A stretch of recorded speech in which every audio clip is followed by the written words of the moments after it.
The heritage and culture of East Asia is one of the richest and most vibrant in the world.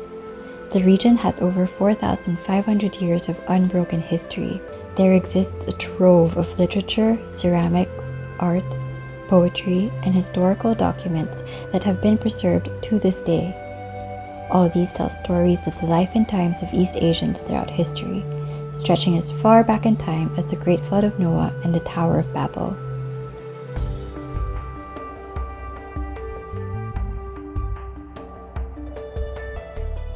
It is difficult to put a pin on when exactly Chinese civilization began.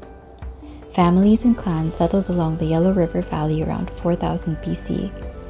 Powerful families often engaged each other in battle to seize authority and control over the different states in the region. Whoever was victorious would go on to establish a dynasty. A few dynasties successfully unified China, but most were marked by long periods of war. The earliest dynasty is thought to be the Xia dynasty, established around 2000 BC.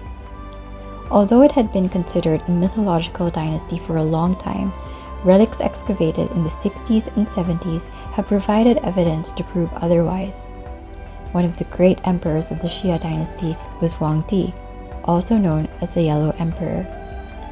Historical accounts narrate how Wang Di built an altar for Shangdi, or the one true God. Records also show that the earliest Chinese people believed in a singular supreme God with the same character, nature, and power as the God of the Bible. Centuries later, around 260 BC, 7 prominent clans engaged one another in battle in what became known as the Warring States period. The Qin state emerged victorious and established the Qin dynasty, from which the name China comes from. In 1260, Kublai Khan and the Mongols overthrew the Song dynasty and established the Yuan dynasty.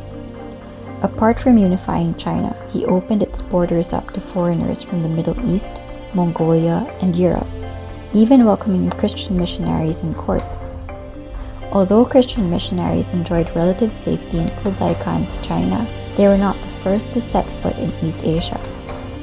The Apostle Thomas is believed to have traveled to China from India on at least one occasion. There have been many mission trips to China over the centuries, but missionaries have not always been received warmly. At the turn of the 20th century, a group of people who had lost their livelihoods because of natural disasters and foreign imperialism banded together and formed the Society of Righteous and Harmonious Fists, or as they became known in the West, the Boxers. From November 1899 to September 1901, the Boxers led an uprising that swept across China, killing foreigners, including missionaries and Chinese converts to Christianity. Estimates show that hundreds of foreigners and thousands of Chinese Christians were killed in what has become known as the Boxer Rebellion. Severely weakened by the rebellion, the ruling Qing dynasty began to lose its grip on power, and in 1911, its 267-year rule came to an end. This was the last of China's dynasties. In 1912, China became a republic under the leadership of Sun Yat-sen. In the years that followed, civil war broke out with two main groups coming head-to-head: the Kuomintang, led by Sun Yat-sen, and the Communist Party of China, which would eventually be led by Mao Zedong. By 1949, the Communist Party had gained control, establishing the People's Republic of China. Meanwhile, the Kuomintang was forced to retreat to the island of Taiwan, where they re-established the Republic of China. At present, the region of East Asia has come to be known to outsiders as the Two Chinas.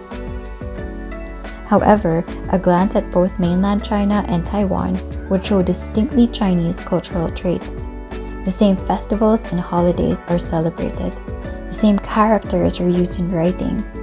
But just as many dynasties failed to unite ancient China, the PRC and the ROC illustrate how the region of East Asia is still divided to this day.